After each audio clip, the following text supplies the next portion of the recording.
The following is a presentation of William Paterson University Television. Welcome back to the desk.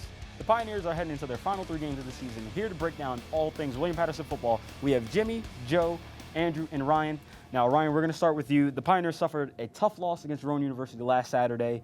You know, it was Rowan's first victory. What was the key in the loss, and do you think the Pioneers could bounce back from that? Well, first off, Samory, let's take a look at the stats for that game. WP lost 25-10 to the Rowan Profs, 212 to 178 passing yards, 127 to 95 rushing yards. But the real keys are the penalties and the turnovers. 13 penalties for the Pioneers for 96 total yards, and the 4 turnovers were all interceptions by Spencer Lee, our quarterback.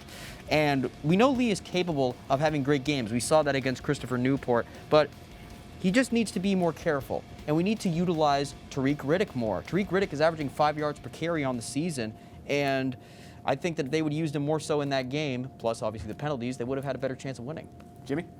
I think the overall key to the game was we played into Rowan's hands. Rowan isn't a team that turns the football over a lot. We saw that in this game. William Paterson had 4, the Pioneers had 0. We just never really got to a rhythm. The Pioneers are 1-3 when trailing at halftime. That was the case this week, and they couldn't come back from it. Andrew, now, there was a lot to take away from this game, but, you know, Rowan, a team, they didn't win any games. I know it's a little demoralizing for the Pioneers, but on the bounce back, how do you think it's going to help them? Because I know losing does help in some sense sometimes. Limiting turnovers is the key to this week's game against Kean. And the other key to this game is getting the ball to your playmakers. Matt Clarke and Terrique Riddick should have the ball in their hands this game, and they should be able to beat Kean. Joe? I got to go with Terrique Riddick has been absolutely outstanding his entire career here at William Paterson. He's 8th on the all-time rushing list for the William Paterson Pioneers. He set his career high. He had a couple receptions last game. I think that's super important for a young quarterback to rely on a running back that much. Now, Andrew, we're going to go to you. We've heard both of the names already, Terrique Riddick and Matt Clarke. You know, and the Pioneers are also loaded at the skill position in a lot of places. But we'll start with you. Who do you think the most valuable player on this offense is? Terrique Riddick and Matt Clarke are both phenomenal players, but Terrique Riddick is just, he's insane. He's having an absolutely monster season. He's leading the NJAC in rushing yards and rushing touchdowns. Like Ryan said, he's averaging 5 yards a carry. He's going off this year. It's crazy. Joe? Absolutely. I completely agree. I mean, Terrique Riddick is absolutely a difference maker. From the second he stepped foot on the field his freshman year, everybody knew it. I knew it. Samory knew it. He just is electric on the field.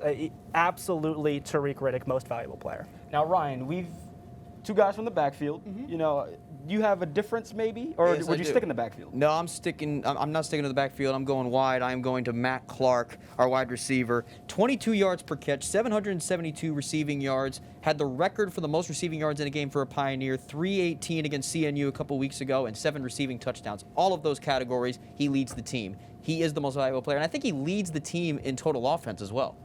I wouldn't be surprised. Yeah, I would not be surprised. Definitely, actually, now that Jimmy? I think about it. I absolutely agree with Ryan. Matt Clarke is unquestionably the difference maker in this offense. Got a 6'2" frame, over double the second place receiver in yards and touchdowns. He's got 772 yards. The guy's just a matchup nightmare. He opens up things for Spencer Lee, other receivers like Taz Burton. He's just a difference maker on the offense, and he's always a threat in the red zone. Now, Jimmy, keeping it with you, the Pioneers have 3 games, as we said, left remaining on their schedule. They need 2 to be eligible for a bowl game.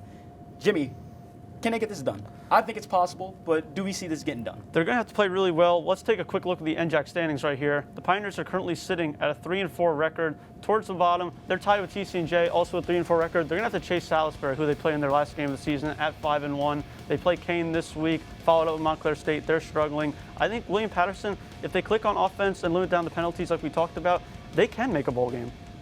Andrew?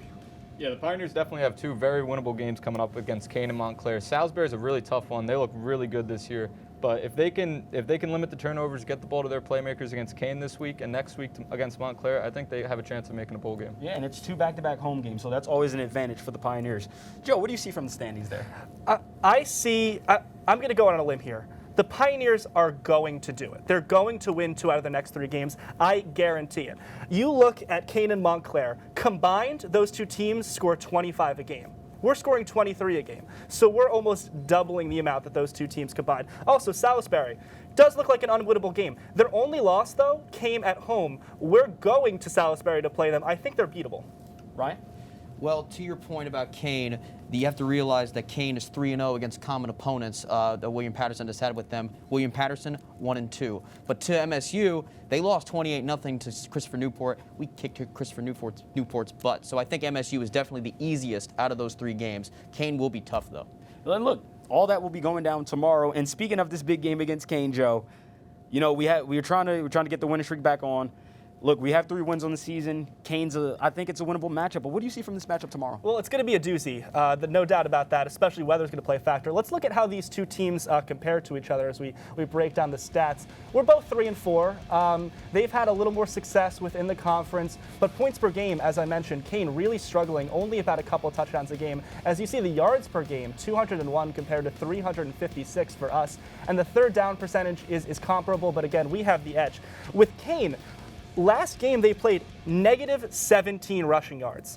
I'll tell you, that's not us. That's not going to win you games. That's not going to win, especially against the Pioneers. Front 7 is fierce. They are lethal. We stop the run better than any team in the NJAC. At least that's my opinion. Andrew? Yeah, I think this game against Kean, I think the main thing you have to do on offense is use the run game to open up the passing game. Kean has been very bad against the rush this year. They have the second most yards in NJAC allowed this year.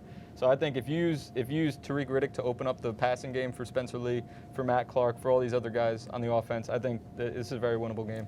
Now, Jimmy, we have talked about weather's probably going to be a factor tomorrow. I think it's going to downpour. So with that being said, you know, it's going to be a rugged game, probably going to be more defensive-minded. So what are your thoughts on the defensive end for tomorrow? It's going to be a dogfight. Well, like Joe alluded to, the Pioneers have a very good front 7. You got guys like Jared Salgado, Sean Maldonado, defensive lineman running up the edge. Olajuwon Bell can make tackles all over the field. So Richard Massey, even he's all over the place all the time. If you can limit the rushing yard of Kean and force them to make big plays down the field, which they're not accustomed to doing, the Pioneers just have to take a quick early lead, force them to pass in a rainy environment. They can do very well.